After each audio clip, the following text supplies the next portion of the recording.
Welcome to the Find My New Life podcast. I'm Christopher Lapine, spiritual liberation author and speaker. This podcast brings you inspiration, hope, and answers for how to live a modern, God-centered spiritual life. It will help you have a more direct, deeper experience of God, find more happiness, and live your incredible God-given destiny. You can find all my podcasts, as well as videos, books, and more at findmynewlife.com. So, let's get started with today's show. Hi, this is Chris Lapine. Welcome to my third podcast, God Without the Garbage, Removing the Roadblocks to Your Human Birthright. So, good morning, good evening, good night, whatever time you're listening to the podcast. I'm so glad you're here. It's a real privilege to share this with you and to be on the journey together. Today's podcast is really about getting the God you deserve. Right now, you are probably not satisfied with the God you're getting, the experience, the ideas around God, and certainly in our popular culture, there's a lot of resistance to the idea of God, but I'm guessing that you're listening to this podcast because you are looking for a different experience of God than you've been getting. And it's really also not only about getting the God that you deserve, but also getting the destiny you deserve. You may not be happy with the life you're having right now, the experiences, the outcomes. And so it's not only about, finding the God that you really deserve, and also it's about getting the kind of life that you deserve, the kind of spiritual life that you deserve. I think that we all start this journey, at least I certainly did, with a dissatisfaction. Dissatisfaction maybe about ourselves. Certainly about the world around today. Most of us can agree that it's going through a very, very, very difficult time, and we want to see it get better. There are just so many problems. So I think that these things lead us to dissatisfaction. These things lead us to want to search for the real God. But through it all, I really want you to remember, please remember that you are precious. You have a unique value in this universe. You have a unique identity, a unique personality.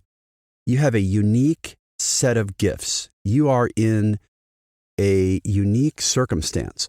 So all of these things together is a set of opportunities and gifts and capabilities that are really gifts to you, and you deserve the best God that you can find that's going to help you on this life journey. So I want you to understand there is hope for the future. You may be in a situation in your life where you are going through very great challenges. You may be frustrated with an addiction, with a negative partner, with abuse, with being unemployed, with war, with climate change, whatever it is, God has a role to play in this. And really, we want the best kind of God we can get to deal with the situation. I think all of us come with those essential inner questions about what's going on. Certainly, who am I? Why am I here on earth? What am I supposed to be doing in my life? Why is my life the way it is? How can I be a better person? What's the purpose of the universe? What is really going on? Why is the world the way it is? Why is there so much suffering and confusion? Why do I have this hunger? And I'm sure you do too. Why do you have this hunger inside to be more, to grow, to keep going? Why is this there?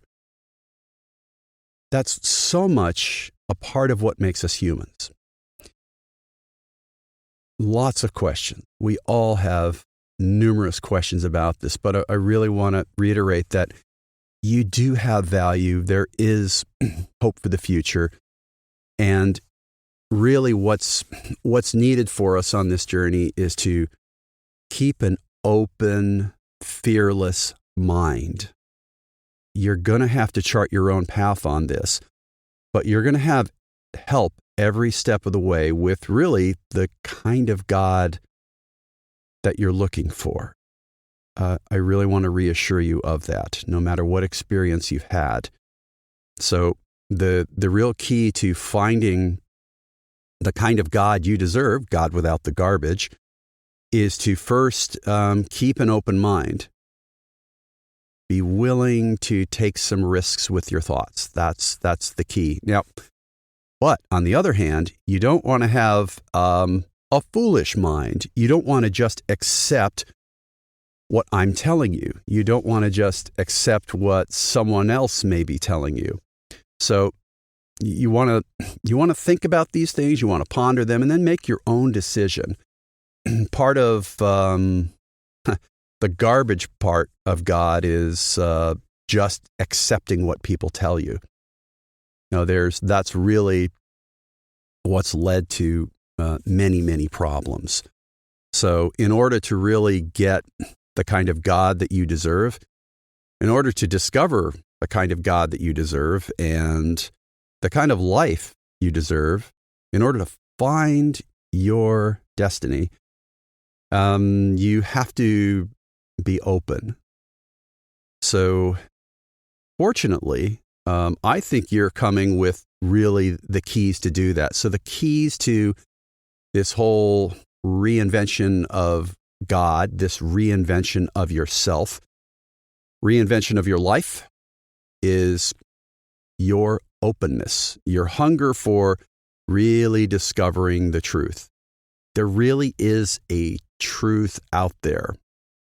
It's not that I have one truth and you have another truth, and that it's just relative. If you look at the sky and it's blue, and I look at the sky and I say it's green, there is really one core truth there. We may differ on, the way we describe the sky, etc.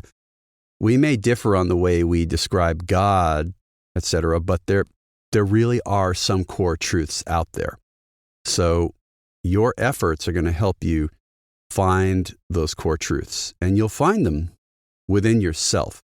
You'll find them by really your inner response to what you're being told. So here are really the essentials I want you to think about today of your journey. These tools are going to help you first discover the truth about God, discover a God without the garbage, and also move forward in your life. So the first one is you got to be sincere, of course, in your desire.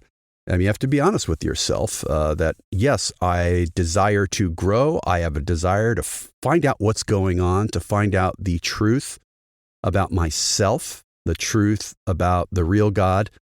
And I have to put forth effort. I have to be open. I really have to be sincere and hunger for that truth, to be open to what's going to come. And this foundation is going to equip you to begin the journey. It's really a lifelong journey, but to start those initial discoveries, to get a new perspective, then you're going to need those essentials. And it's first about allowing your thoughts to be changed, because it's our thoughts that are determining what we can experience. They're like doorways, or they're walls. You can have walls or doorways. So for example, if I have an assumption that everything that you tell me about, let's say Seattle, Washington, USA, if I have an assumption that Seattle is a terrible place, period, and then you come along and you say, hey, I've been to Seattle, It's beautiful. There's lots to do. If I have that wall up there, if I have that prejudice, I am not going to be able to experience the truth about Seattle. I'll never go to Seattle. I'll never open the doorway to get there or even experience it. So, of course, we don't want to just accept, right? In that instance, my friend maybe told me about how wonderful Seattle is. I'm not just going to accept it as the truth, but I'm going to say, I'm going to be open-minded and say, yeah, maybe it is a great place and I want to check it out. I want to go there. And then you go there and you discover the truth about Seattle. It's really the same for, the thoughts we have about God, about ourselves, about the world, about the universe. Whether we realize it or not, we have a lot of assumptions. We have a lot of thoughts that are either doorways or they're walls. If they're a wall, it's prejudice, it's assumption, it's stereotyping. Those are walls. Sometimes an assumption or a stereotype is true. Many times they're not. There are certain assumptions we have that are usually true. For example, when I walk into a room, there's going to be electrical power. There's going to be a light switch. There's probably going to be a light. These are basic things that help us get through life. But when we start applying them to conclusions about God and our lives, we have to be very, very careful because many of these things are really walls. So it's again, let's go back to, it's about being willing to accept new insights, accept the truth. And how do you even know what's true? And that's going to help us find God without the garbage. How do we know what's true? That's the tricky part. And it's about also being a little brave. It's, there's a lot of uncertainty around this if when we just start out. So, you may have been told certain things about God your whole life or about yourself. And believe it or not, there is security. There's a strange form of comfort in being told what to think, in being told what to do. Because if you're told what to think and you're told what to do, if you accept that, if you don't make any effort beyond that, if you act automatically, then you don't have to try. You don't have to grow. There is some comfort in that. I'm not saying you're not going to be satisfied. You're not going to be truly happy. You're not going to be truly fully human. But a lot of people take the comfort route, take the easy way out. A lot of people are passive. So as we go together in this adventure, and I'm on the same adventure, and I have certain assumptions, I have certain prejudices, stereotypes, etc. It's an eternal process of being sincere about wanting to know the truth, being sincere about wanting to grow, and just putting out the consistent daily effort to do it.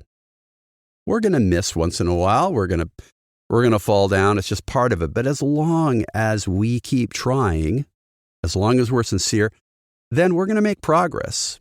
That's the beauty of it. We don't have to be all-stars. We don't have to be these amazing people. We're going to grow in that process. Sometimes the growth is sudden. Sometimes it's slow. Usually it's slow, but the satisfaction can be consistent. And that's really the best part of this whole process. So please, I want to assure you again that you have value. There is hope for your future. You are going to discover the answers to the questions you have. You're going to discover a better life. You're going to discover adventure. You're going to get God without the garbage. I promise you, if you sincerely put out the effort, if to find the truth, being willing to let go of some of your assumptions and growth. So let's think about some of the roadblocks that we're dealing with today, because they're pretty big. There is a reason that fewer people are going to a church or being part of a spiritual community. There's a reason that not as many people have the beliefs that they did before. And a lot of it is that, what we've been taught just isn't working today. We're not getting the nourishment, we're not getting the power, we're not getting the direction we need to live in the modern world. Many of the things that we were taught as children, our spiritual, religious upbringing, we don't think is working today. It's just not doing it for us.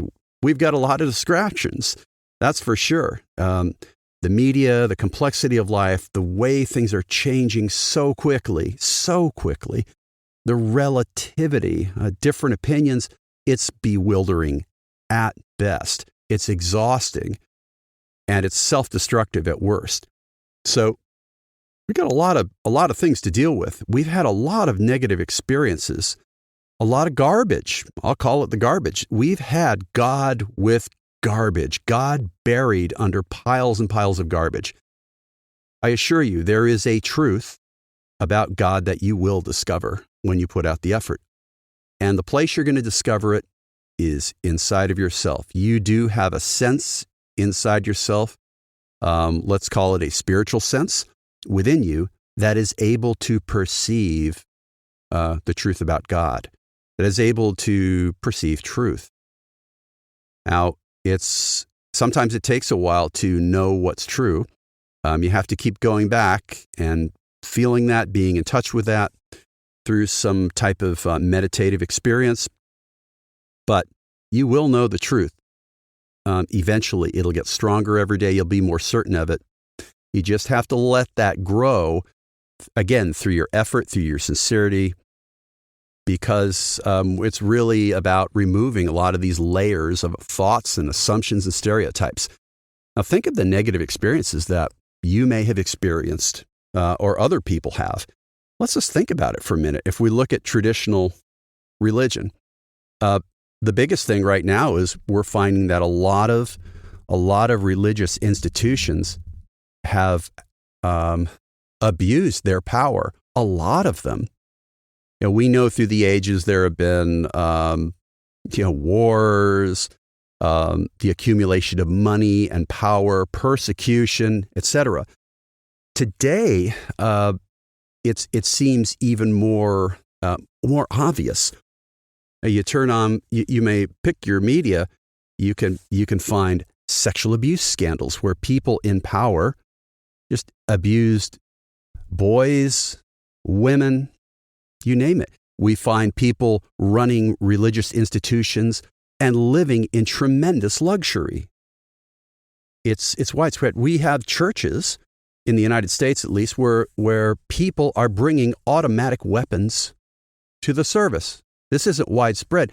We have people being hypocritical, persecuting others, and they say they're religious. And it goes on and on. You may have been taught that God is an angry God, that God is some old man that's judging your life, that has a microscope out, just making a list of what you've done wrong. And when you do something wrong, he's checked it off, and you're either going to hell or you're going to heaven. And in the end, if you're going to hell, you're going to suffer for eternity. That's another idea that's floating around there about God, that God is angry, that God doesn't really forgive you, that there's a lot around that somehow as a baby, here's another one, that you were born with sin on your soul, with some type of debt. And that unless you repay that or eliminate that debt, that you cannot experience the love of God. These are all false assumptions. These are negative experiences. And we've also been taught in the wider culture that God is a taboo subject. We just don't want to talk about God. We're going to keep it. We're going to call it mindfulness. We're going to call it whatever. But one of the biggest taboos in Western society is that you're just not going to talk about God.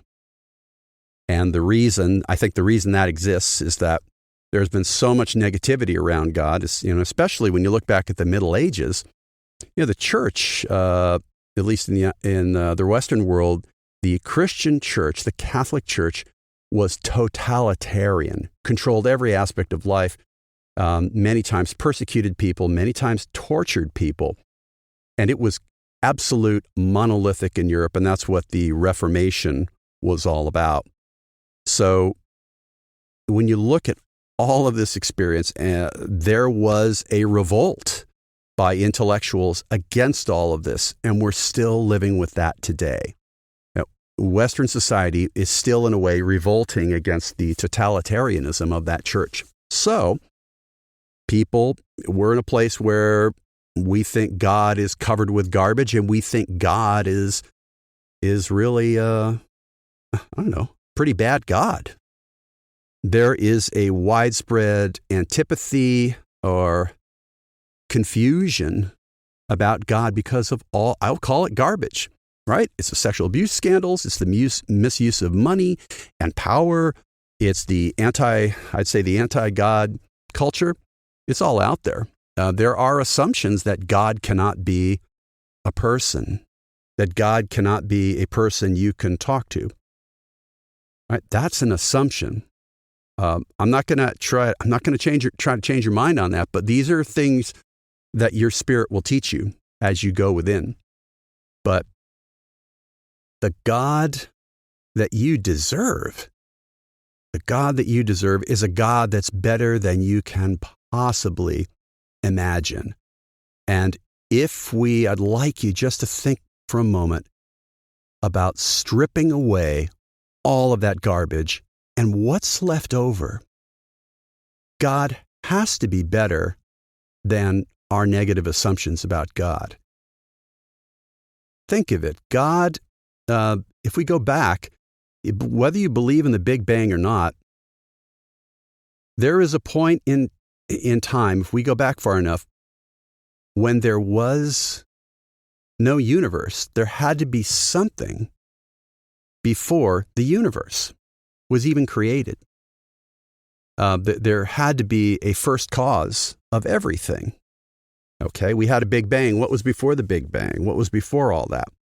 And if we go back to that, there has to be a God, even intellectually when you think about that. And as you start to think about your own experience, your inner spirit, if you are open, if we remove the garbage, I ask you to suspend these assumptions and just let your inner spirit start to teach you. I think you're going to realize that you really are going to get the God you deserve. And here's what I'm thinking.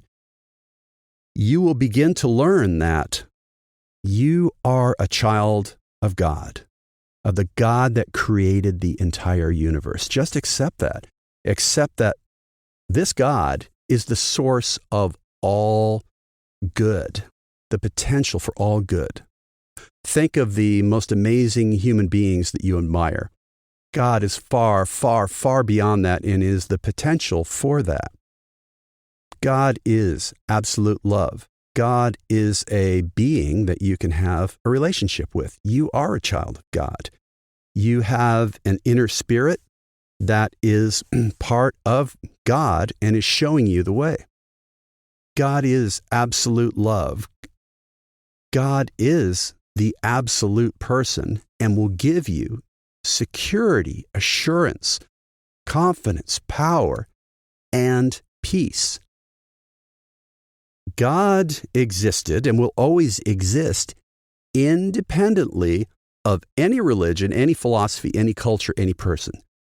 God is there. So all the negativity, all the garbage is just that. It's just stuff blowing around. And we need to cut through that. I encourage you to cut through that and kind of suspend many of these assumptions about God and realize that so much of this is because we have had negative experiences with people who say they're religious. we have had false teachings about who God really is, and it's led to a lot of pain. But I want to encourage you for a second to just open your mind about who God really is. I'm going to read you something from the Urantia book, and it's a parable from Jesus. And just to open your mind for a minute, but this is the kind of God that we have, a God without the garbage.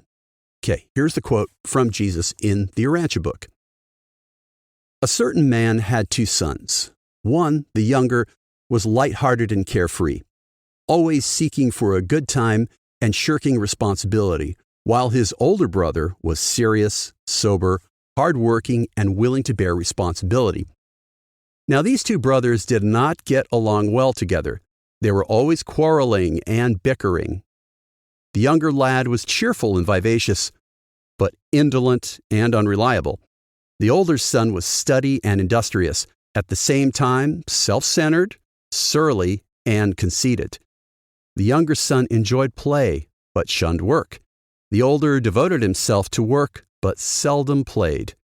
This association became so disagreeable that the younger son came to his father and said, "Father, give me the 3rd portion of your possessions which would fall to me, and allow me to go out into the world to seek my own fortune." And when the father heard this request, knowing how unhappy the young man was at home and with his older brother, he divided his property, giving the youth his share. Within a few weeks, the young man gathered together all his funds and set out upon a journey to a far country. And finding nothing profitable to do, which was also pleasurable, he soon wasted all his inheritance in riotous living. And when he had spent all, there arose a prolonged famine in that country, and he found himself in want. And so, when he suffered hunger and his distress was great, he found employment with one of the citizens of that country, who sent him into the fields to feed swine. And the young man would fain have filled himself with the husks which the swine ate, but no one would give him anything. One day, when he was very hungry, he came to himself and said, "How many hired servants of my father have bread enough and to spare, while I perish with hunger, feeding swine off here in a foreign country? I will arise and go to my father, and I will say to him, 'Father, I have sinned against heaven and against you. I am no more worthy to be called your son. Only be willing to make me one of your hired servants.' And when the young man had reached this decision, he arose and started out for his father's house. Now, this father had grieved much for his son. He had missed the cheerful, though thoughtless lad. This father loved this son and was always on the lookout for his return, so that on the day he approached his home, even while he was yet afar off, the father saw him and, being moved with loving compassion, ran out to meet him, and with affectionate greeting he embraced and kissed him. And, after they had thus met, the son looked up into his father's tearful face and said, 'Father, I have sinned against heaven and in your sight. I am no more worthy to be called your son.'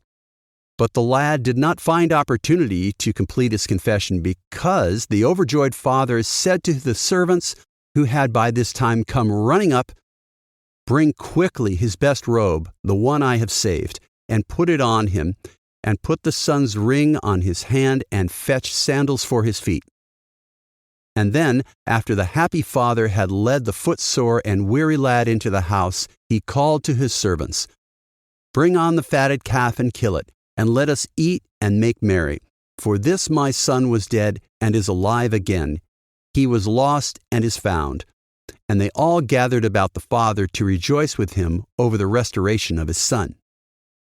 About this time, while they were celebrating, the elder son came in from his day's work in the field, and as he drew near the house, he heard the music and dancing. And when he came up to the back door, he called out one of the servants and inquired as to the meaning of all this festivity. And then said the servant, 'Your long-lost brother has come home, and your father has killed the fatted calf to rejoice over his son's safe return.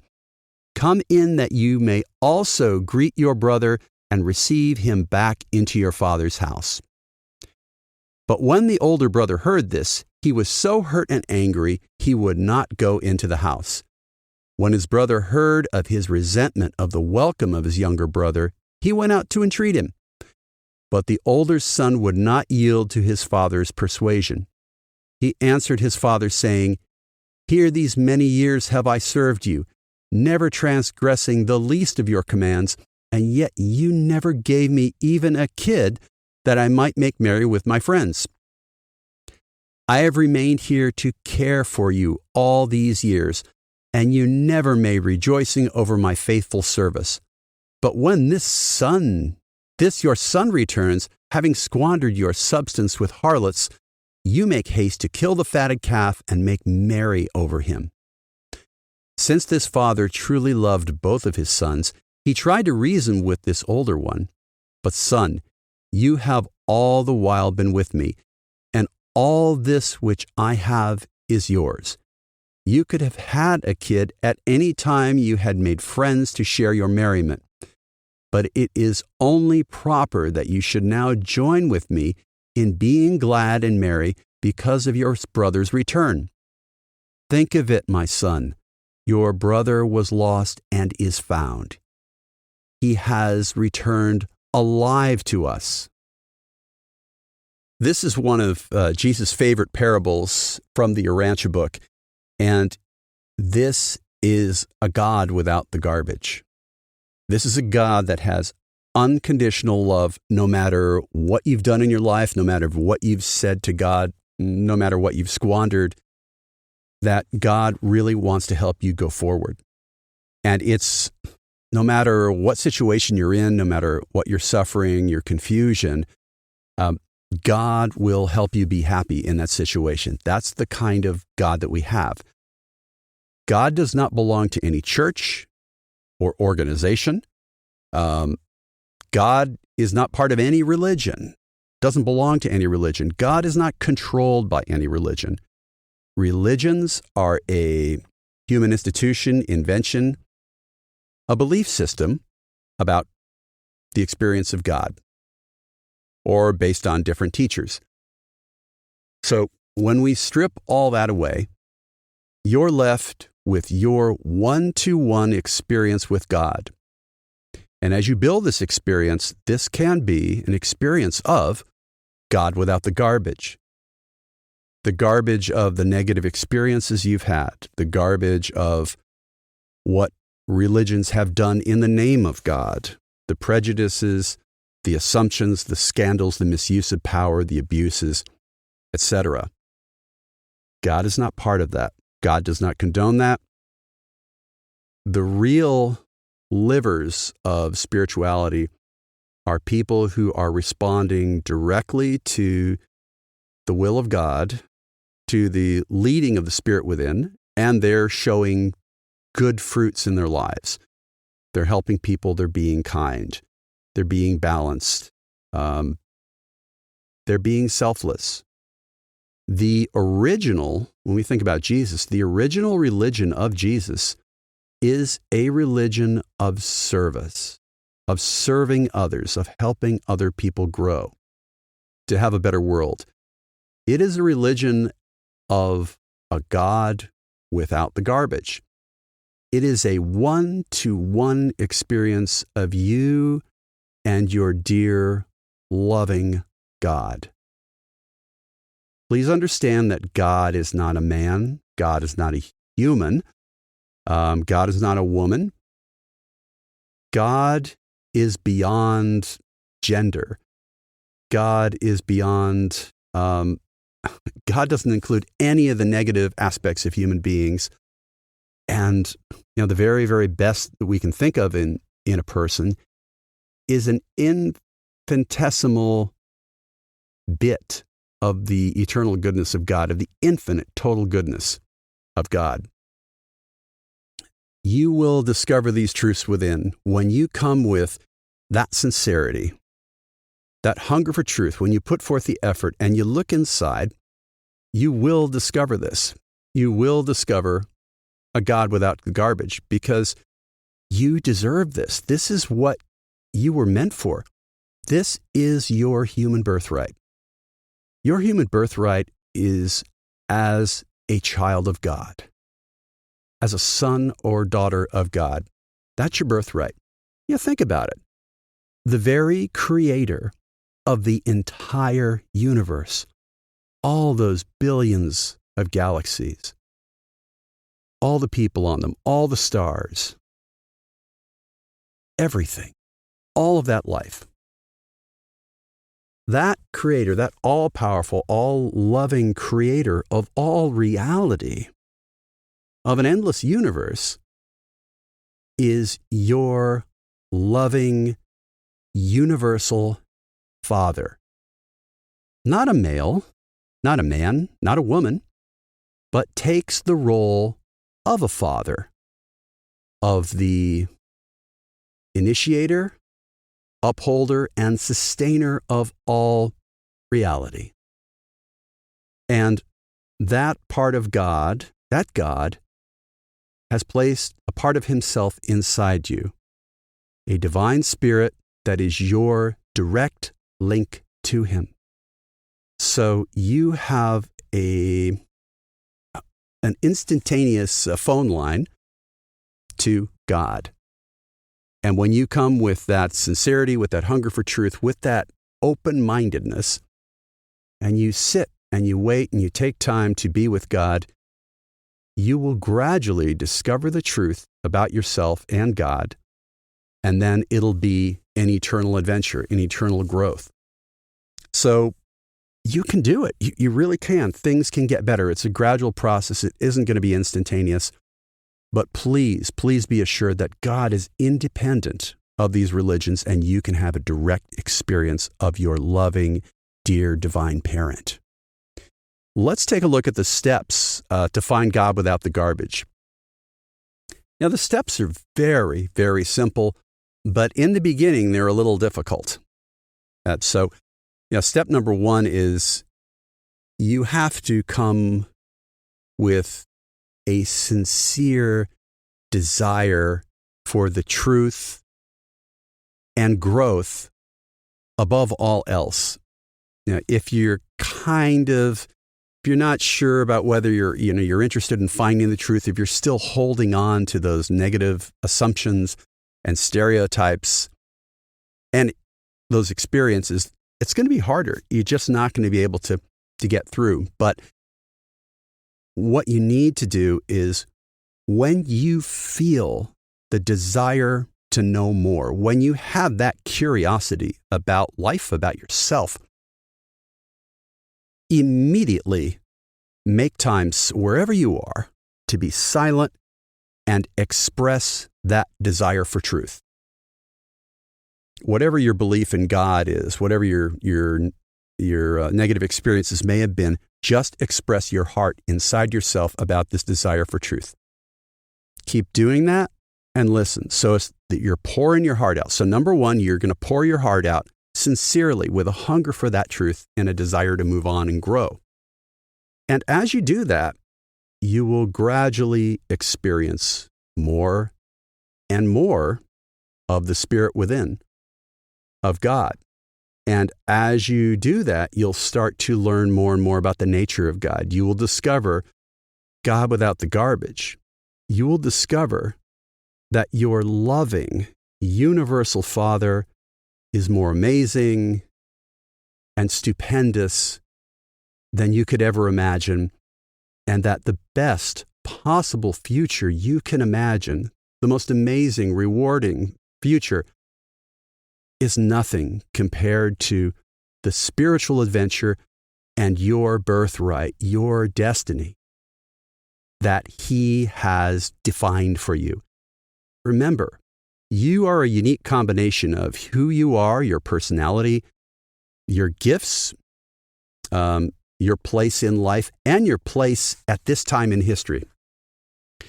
You have a unique contribution that you can make, and that if you choose, if you go forward, this is an eternal process. you will be resurrected after you die.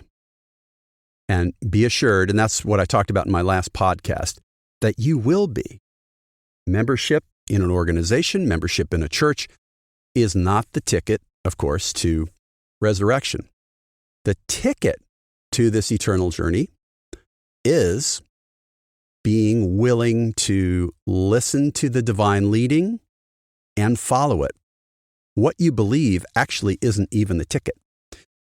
Accepting the truth within, the truth that you are a child of God, that you have an eternal destiny, that opens up advanced levels of truth and teaching. And that's a great thing when you get there. But if you have a desire for God and you start to follow that leading, that's going to get you there. So the steps of find God without the garbage, once again, it's making those times to pour out your heart completely and then listening. Many people refer to this as prayer. Right now, the popular term is mindfulness. But just find a place where maybe it's in your room, maybe it's in nature, where you're just going to sit for a little bit, do a little bit every day, a little bit every morning, maybe a minute at first. If you do it every day, it'll grow. And you will begin to discover God without the garbage. You will begin to have your deepest desire, your deepest hunger for truth satisfied. You'll start to get answers. You'll start to feel the absolute, complete love of the Creator of the entire universe. Within you, God is going to give you, the God without the garbage, the ideal God will give you everything you need to move forward in your life, to grow spiritually. God answers prayers with spiritual growth, with power, with assurance, for more advancement, to find your destiny. And that's really how you find that path forward. As you spend more time with God, you will learn more truth. When you spend more time with the God without the garbage, you begin to realize that leading. And as you follow that leading, my friend, you will increase your capacity to feel it more and to know God at a deeper level. That's the beauty of it. It's like a muscle. You just keep expanding and getting stronger.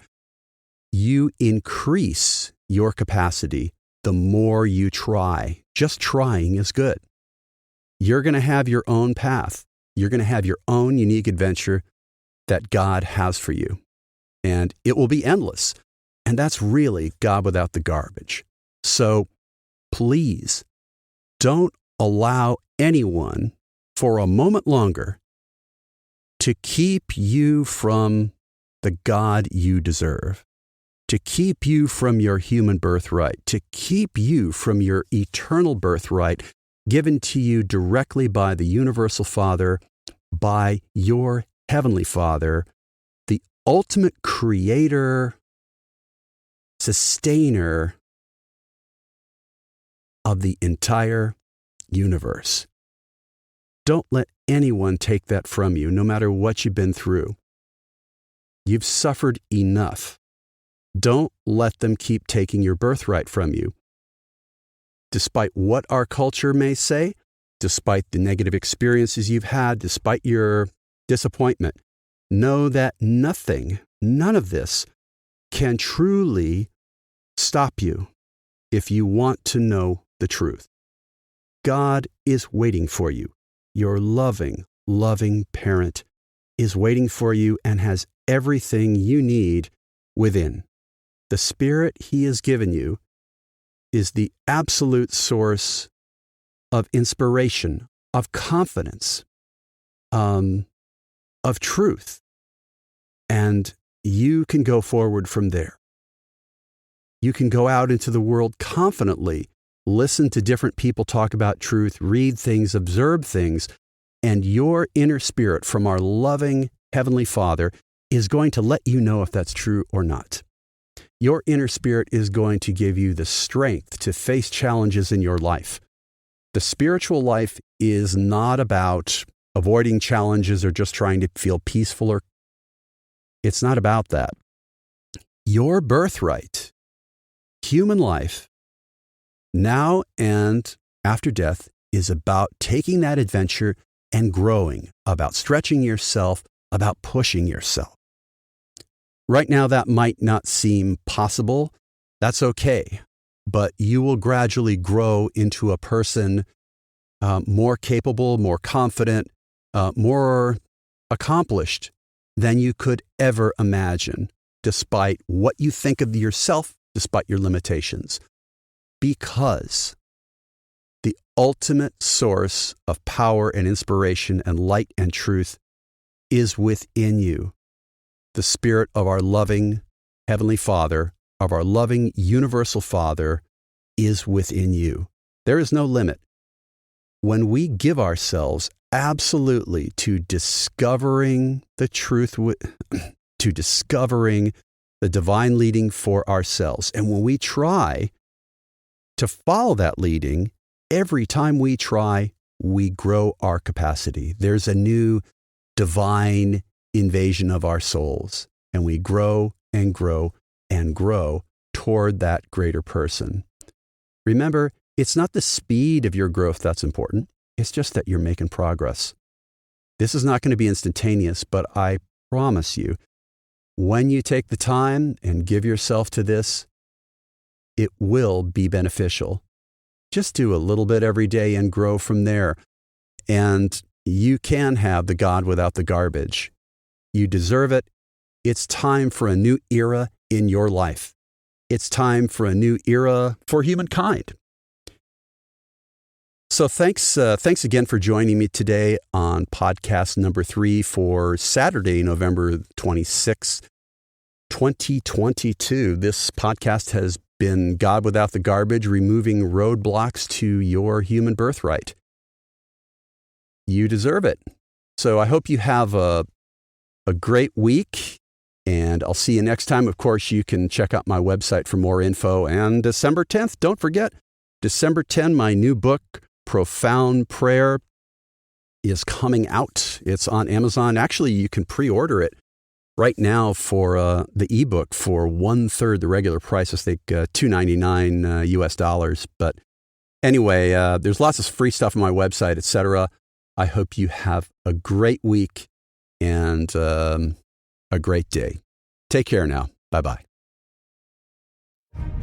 Thanks for listening today. I hope it helped you on your journey. Go to findmynewlife.com for all my podcasts and much more. If you'd like to contact me with ideas or requests, use the Contact Me link on that website. I wish you the best on your spiritual journey. Remember, you are a child of God and we are family.